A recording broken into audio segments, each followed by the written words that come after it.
Debunk Islam in 5 minutes. Selamat datang dalam seri menjawab Islam dalam 5 menit. Pada video kali ini, kita akan bertanya kepada Muslim.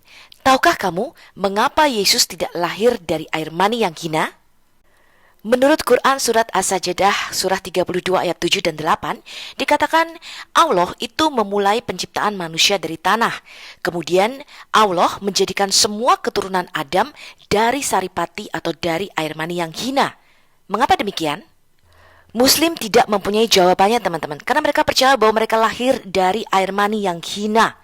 Jadi semua yang lahir dari persetubuhan antara laki-laki dan perempuan yang dilahirkan dari air mani laki-laki merupakan keturunan yang hina. Kita lihat mengapa Yesus disebut anak yang suci. Quran surah 19, surah Maryam ayat 19. Dia dalam kurung Jibril, sesungguhnya aku ini hanya seorang utusan Tuhanmu untuk memberimu anak laki-laki yang suci. Alkitab mengatakan kita manusia diciptakan menurut gambar dan rupa Allah. Tetapi karena manusia yang pertama Adam telah jatuh ke dalam dosa, maka kita semua telah kehilangan kemuliaan Allah.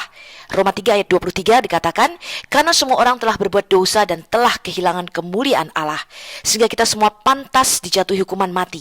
Kita semua telah terhilang dan terhina dari hadapan Allah.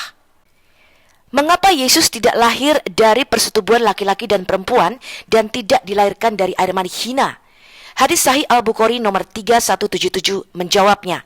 Abu Hurairah berkata, aku mendengar Rasulullah Shallallahu Alaihi Wasallam bersabda, tidak ada seorang pun dari anak keturunan Adam yang dilahirkan kecuali dia disentuh oleh setan saat dilahirkan, maka dia akan berteriak atau menangis dengan keras karena sentuhan setan tersebut, kecuali Maryam dan anaknya.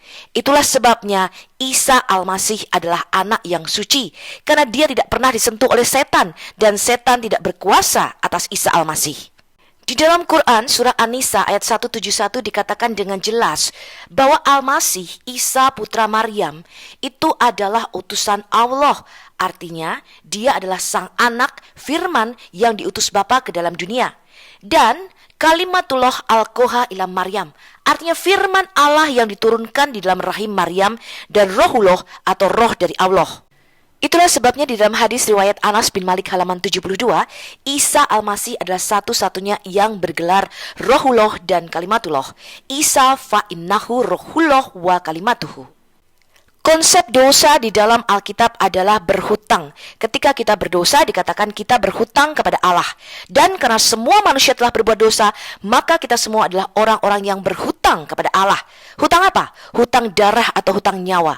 Dan hutang darah atau hutang nyawa ini harus ditebus dengan darah. Sehingga darah Yesus tidak boleh lahir dari sperma atau benihnya Adam. Dia harus lahir suci. Karena itu darah Yesus merupakan satu-satunya darah yang berkuasa untuk menebus kita dari hutang dosa. Sama seperti konsep Quran teman-teman.